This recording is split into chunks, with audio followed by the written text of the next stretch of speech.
Хэрв та энэхүү шин зохиолыг бүтэн хувилбараар сонсохыг хүсвэл Mbook аппликейшнээр сонссорой.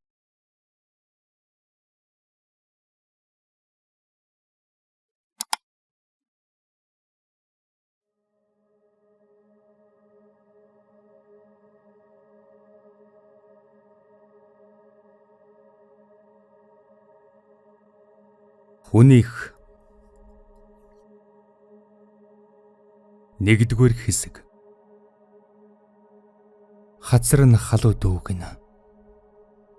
Хэдхэн цагийн өмнө хизээч салахгүй юм шиг тэврэлдэж хэвтээд хэн хэндэн хичнээн хайртайган амууралдан ярьж байсан хоёроос үлдсэн нэг нь алгадалтын гашуун амтыг хазрандан зүрхэндэн сэтгэлдэн бүх биеэрээ мэдэрч хоцорчээ. Хорвоо дэлхий зөвхөн түүний төлөө эргэж байх шиг. Нар хүртэл тэдний сайхан ирээдүг зөгнөж, улам өндөрт мандаж, дулаан элчээрийн хайрт хоёр хосыг гээгүүлэн гэрэлтүүлж байх шиг сайхан уюуд дөнгөж саяхан.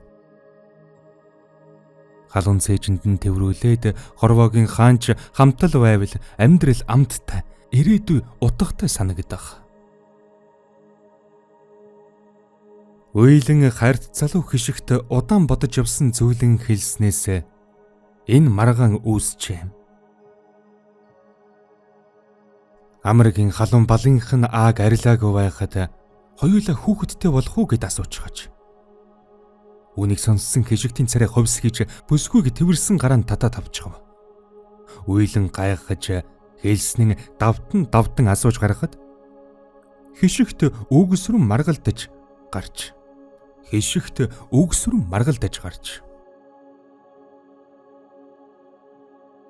Хэрвэл улам лавширч бүсгүй ухаангүй тэнийг ахин дахин давтаж хэлэхдээ хоолойн чан гарч гар нь сарвалцаж байв. Тэр гар төдөлгүй бүсгүй хазар дээр буусан юм.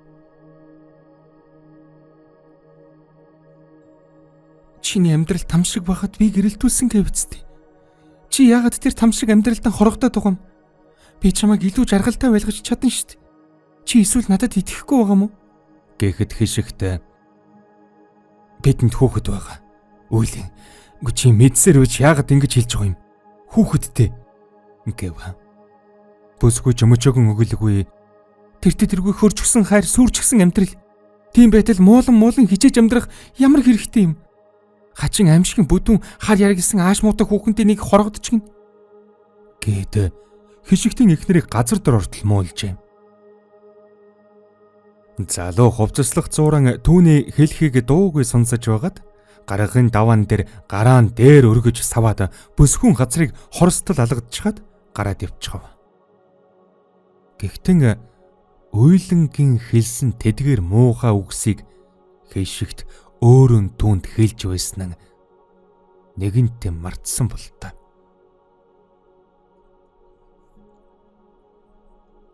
Хан хайсан хоосон өрөөнүүд тунд хазраан дарсаар ганцаар үлдсэн уйлан амраг хайрт залуу хишигттэй биш.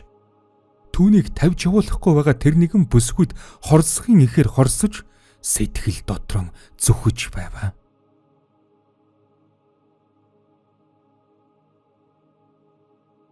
Орон там багтарч байж ядахтан хажуутай байсан дэрийн хананд савж атгсан гараараа балбаж гарчээ. Тэр дэрийг хишигтийн эхнэр байна гэж төсөөлснөөс тэр. Гэтэл санаанд оромгүй зүйл болж түүнийг төсөөлүүлж зогсон тэр дэр задрахыг харсан бүсгүйн дотор уужраад явчихна тэр. Уйлангийн дотор муу бодол лавшран өрг илжилж санснан авах бас нэгэн арга байгааг додрон сэлж суулаа. Шөн дундын үед хаалга төлхүрдэн орж ирэх чимээнээр дарь босов. Үлми дэрэн гიშгэлсээр үүдэн дэрсэн нөхрөн угтаж авахад хоёр газар нь минчидлэн улайхаач. Ишигт хоол байна уу гэж сул дуугаар асуухад эхнэр нь халуунаар аваа хүүхэд унтж байна гээд уруулаан 7-3 гарan хөндлөн зүсч барайд галын өрөөрүүгэн эргэлээ. Үнэндээ хишигтэн эхнэр түүний хэлсэн шиг тийм ч бүдүүн биш юм. Айсангийн хувьд ч ширүүн дөрвөн зангүй, элдв мод зуршилгүй. Эсэргэрэн халамжтай сайн эхнэр. Ирчүүдийн хүсэмжит бүсгүйчүүдийн л нэг. Өөлөх зүйл нь өмссөн сул цамц, өнгөөр алгалсан богино өмдөн л юм. Үсэн дээр овоолж боогоод өрөөсөн гартан хүүхдийнхэн догдомыг адгасан чигтэн галын өрөөндөн очиж нөхрийнхөн хоолыг бэлдэв. Хэн хүний хүсэд чавч чаддаггүй тийм амьдрал. Хайр халамж, амар амгалан хишигт зам зүрийн бүсгүйгээр солих гэж байсан нь гин тухаарч. Эхнэрийнхэн араас наалдан тэрвэрч сүүний үнэрийг нь шунаглан үнэртээд санаа алдахад дараа би ч гэсэн чамд маш их хайртай. Ингэж л хэлэх гэж байсан биз дээ. Гэд инэмсэглэв. Хэд хоногийн дараа хишигтэн удас дуугарч уйлан байв.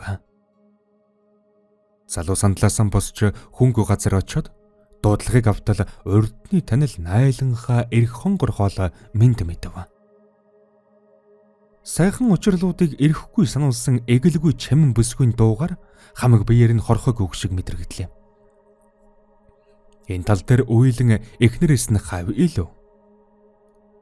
Туршлага ихтэйгээс гадна гэр орон хүүхэд ажил гэж санаа зовох шаардлагагүй учраас бүхэл цагийг зөвхөн өөртөө зарцуулна. Энэ нь ч үр дүн сайтай. Хишигт өөндөл хэсэг сэтгэл татагдаж, шунан шохорхож байж.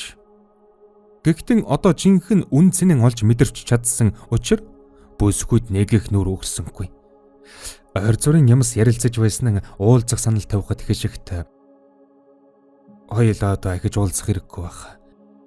Үнэндээ би чамтай холбогдмооргүй ч байна. Ийм хатуу гэлж байгаа дуучлаарай. Гэхдээ над руу ахиж залгах хэрэггүй. Гээд утсан таслах гэхэд харилцуурын цаанууга бүсгүй сандарч хүлээгэр байцгим яасан яруу юм. Би ямар чамайг надтай ахиж унтаадаг гэсэн юм уу? Чи бид хоёрт сайхан цаг өчнөө би. Хамт байхад сайхан байгаагүй гэж чи лав хэлэхгүй байх. Тэгэхээр тэр сайхан цагаа ингэж муугаад дуусгаж болохгүй шүү дээ. Хин-хиндээ сайхан дурсамжтай л үлдээ гэж бодсон юм. Уулзъя, хоол идье, сайхан ярилцъя. Найзууд хэврээ үлдэж болно үсттэй гэв. Бүсгүй хүний уриалгах нь нөхөрсөг зангийн уриалгаас татгалзаж чадсангүй. Цаг товлсон газраа ирэхэд бүсгүй хэдий нэрчгсэн сууж байлаа. Хоолигч нь өмнөөс ч захиалчихсан шүү. Гээд инээмсэглэхэд хишигт түүний өрхөнд орчихгүй хичэн биеэн барьж суув. Тэр үдэш тэр чигтэн бүсгүй монолог болж өнгөрөх шиг санагджээ. Уйлан урдны цагаан цааш үргэлжлүүлэх найдвар тэн ярьж дурсамжан сэдрэн түүндэн өөрөн баярсан инээж суухад хишигт бугун цагаан байн харж гэртэн хүлээж суугаа эхнэр хүүхдийн санан яарч байв. Салга цаг болоход бүсгүй залуугийн газар дээр үнсээд сайхан хайрын эзэн минь гээд нэг үг хэлэх гэснэн дууг увалчв. Залууч түүнийг асууж дуустал сонсохыг хүссэнгүй. Бушуухан харихаар замын унаанд суугаад зүгтдэх шахам алга боллоо. Ард үлдсэн уйлан сайхан хайрын эзэн минь утахгүй болцъя. Зүгт. Утахгүй араас мөлхөд ирэхэж мэдэхгүй. Хөөрхий хишигт минь гэж бодсоор мушилсан зогсон. Их ажилтай байв уу? Ядарч гин үү? Гэж угтсан эхнэрийн энгэртэн чанга тэрвэрч зогсохтон бүх үнэн хэлчихмэр санагдана. Данч буцах замгүй хайрлсан тэрийг хайр өөр дээр нь авдар шиг асгаж байхад мөс шиг хүтэн сэтгэлээр хайрч боломгүй санагдахад залуу амаа хамигч.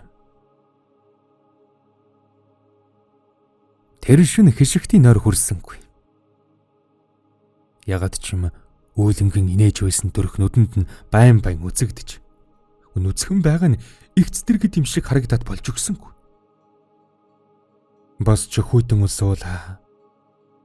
Нэмэргүй байсанд цонхныхон давцсан дээр бодол болж суусаар өглөөт залгав.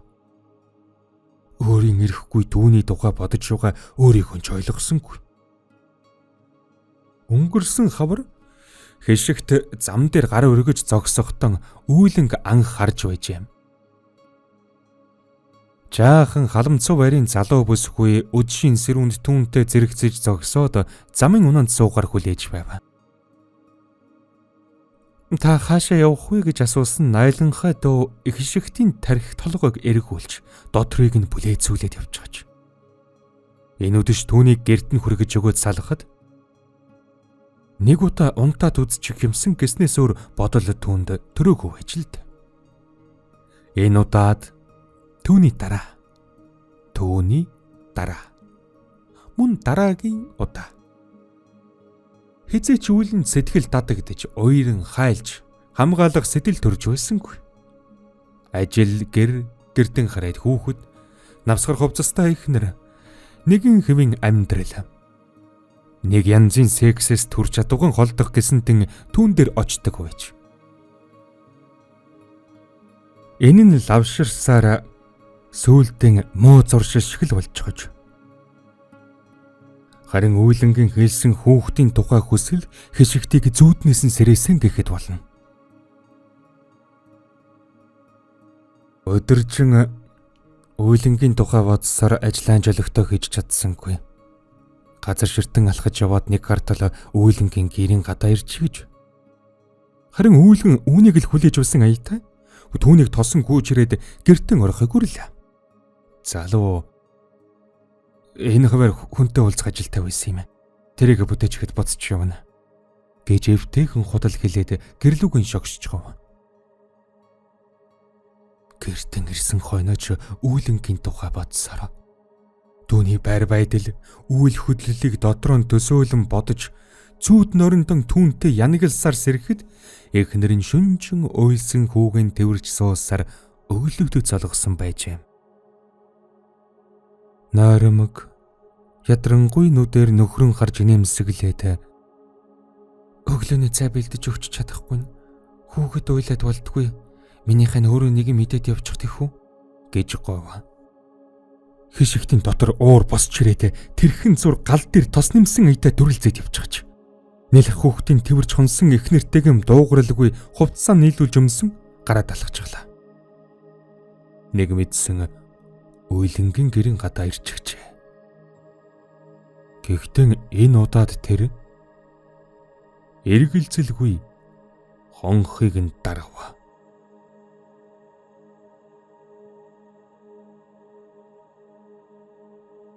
Хэрв та энэхүү шин зохиолыг бүтэн хувилбараар сонсохыг хүсвэл Mbook аппликейшнээр сонссорой.